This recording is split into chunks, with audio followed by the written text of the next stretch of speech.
entire body. A sea otter has up to 1 million hairs per every square inch. So now 1 drop of water actually touches their bare skin.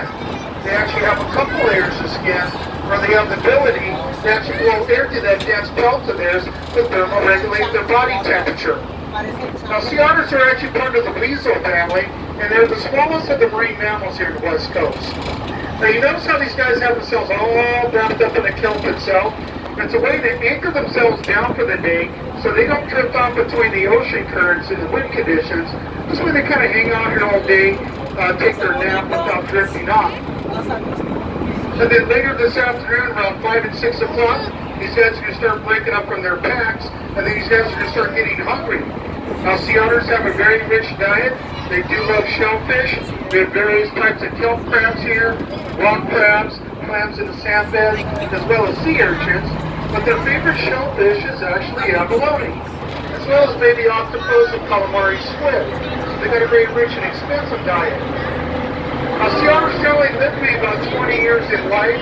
They get up to about 4 feet in length and up to about 100 pounds in weight. And they have to eat about 30% of their body weight on a daily basis.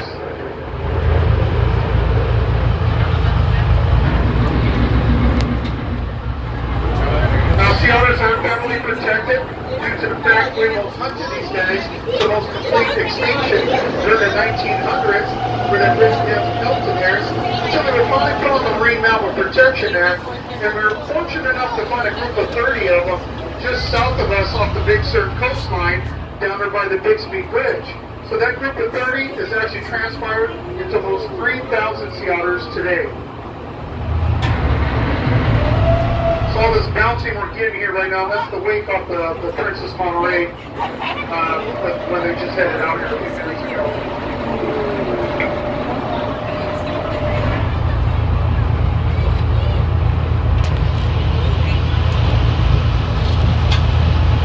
Okay, let's let these sea otters rest up and back out of here. We'll keep continuing along Cannery Road.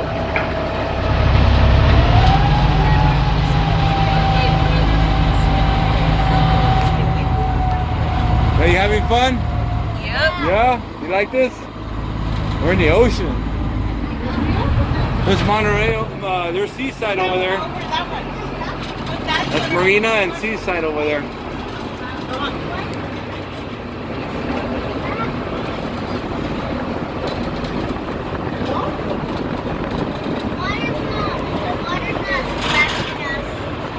We're in a good area.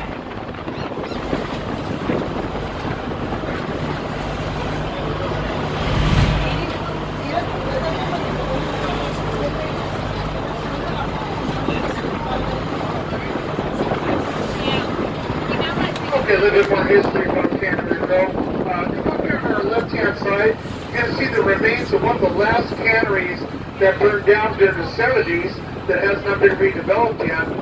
The current owners have been in the process for over 15 years with all the different agencies it takes to get a building permit to build anything here on the waterfront on the West Coast. But you notice how Monterey has this rocky coastline to it. So when they built all these canneries during the 1800s and 1900s, the fishing boats would go up to the shoreline. So what they did is they built these floating fish bins called a fish hopper, about the size of the boat we're on now, kind of hang outside the kelp beds, and just ahead of us here would have been a receiving station. You see the concrete pilings on top of the rock pile with a big platform on top of it. And then outside of this one, they have a little floating dock on it with a big suction pump on it. So once the fish hopper gets filled up, they would really close to shore, right next to the little floating dock, so they could suck all the sardines, squid, or mackerel, whatever they were fishing for that time of the year, to get it up to the canneries to start processing them. And once they get them processed to size, they get them in the cans, and then they seal them up.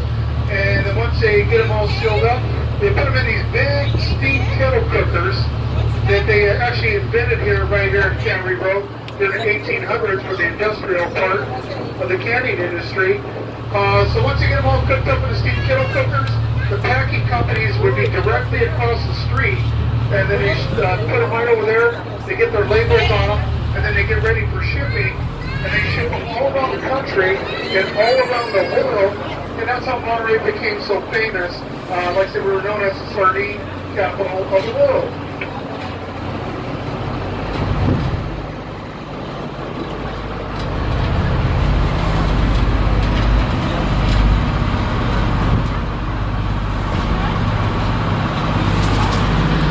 Now, if you folks haven't been down to Canada,